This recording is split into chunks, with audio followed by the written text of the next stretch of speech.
But first, which instrument has had the biggest impact on pop music? The guitar, of course. Well, Jonica Newby talks to some music legends about the push to make this instrument louder.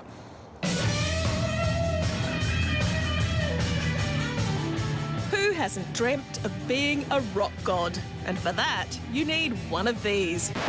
OK, it's not really me playing, it's him.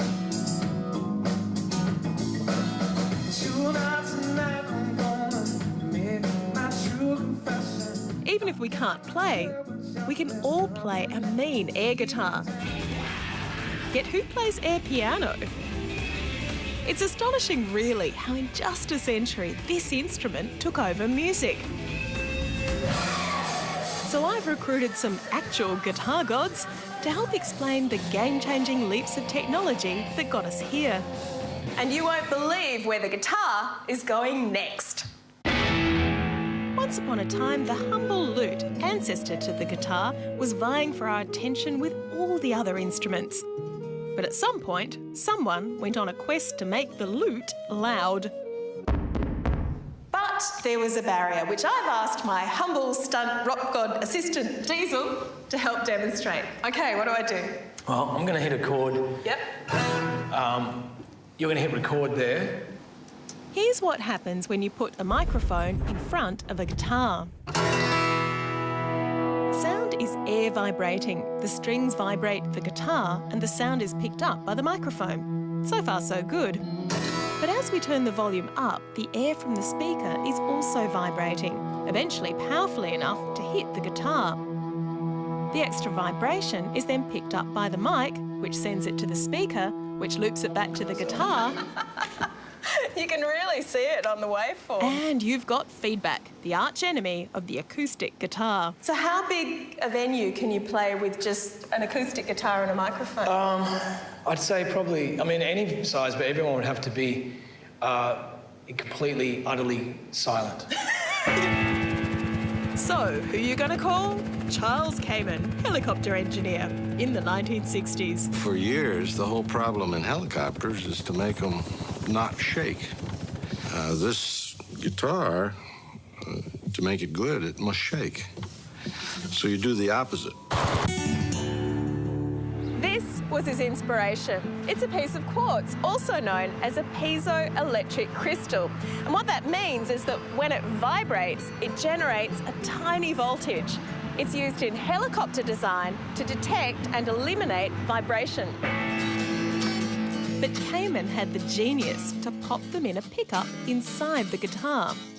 The crystals just pick up the vibrating strings, not so much outside air, which means now, instead of just playing to hundreds, you could play to thousands.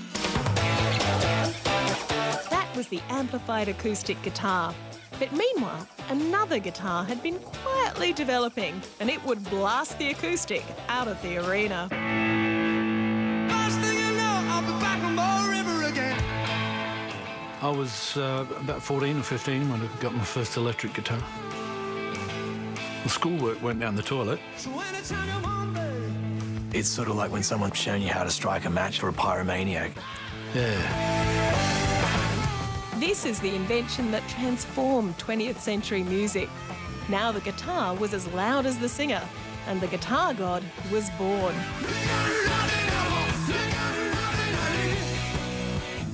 There are bars if you can get into a stadium. Generally have a massive sound system. Then everything's turned up to 11, and it's bliss. And this guitar uses a completely different system. Now it's time for a bit of healthy deconstruction. We've got a electric guitar. We can cover one of the pickups with this screen. So we're going to grab some carefully crafted, handcrafted iron filing. Yep. See there we go. There we go. Now we can see. It is magnetic. It is magnetic.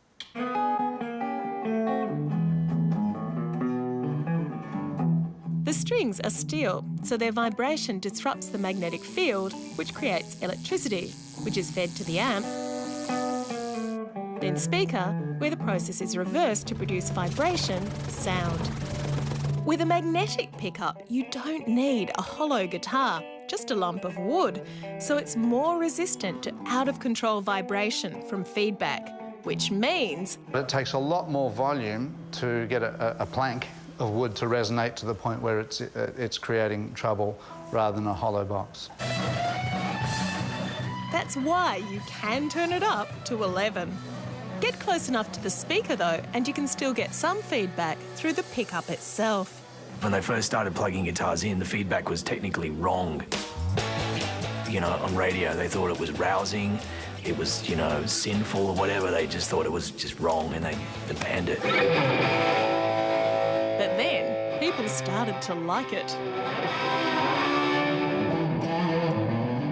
Feedback is a lot of fun because you can play with it. It might give you an octave above or 2 octaves above the note you're actually hitting, and if you grab your tremolo arm and give it a bit of a wiggle, it might produce some other sort of weird harmonic or nuance.